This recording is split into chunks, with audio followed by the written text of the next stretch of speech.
Hi viewers, అందరికీ నమస్కారం. Welcome to Sravya's recipes. Hi అండి. ఇవాళ మన రెసిపీ అరటికాయ కర్రీ. అయితే ఈ రెసిపీ ఎలా చేయాలనేది చూద్దామా మరి. ఇక ప్రాసెస్ స్టార్ట్ చేద్దామండి. ఇప్పుడు కుక్కర్ పెట్టుకోండి, కొంచెం ఆయిల్ పోసుకోండి.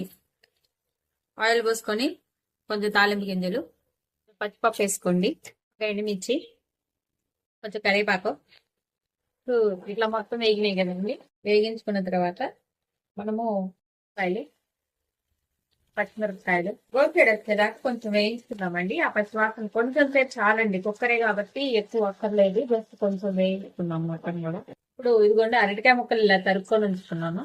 అరటికాయ ముక్కలు వేసుకోండి, కొంచెం పసుపు వేసుకోండి, కూరకు సరిపడా ఉప్పు వేసేసుకోండి. మంచిగా కలుపుకుందామండి మొత్తం కూడా. వచ్చారు పసుపు అంతా పట్టాలి కాబట్టి ఒకసారి మళ్ళీ మొత్తం కలుపుకుందాం. కొంచెము వేగనిచ్చుకుందామండి, ఒక 2 నిమిషాలు వేగనిచ్చుకుందాము. అప్పుడు కొంచెం కారం వేసుకుందాం.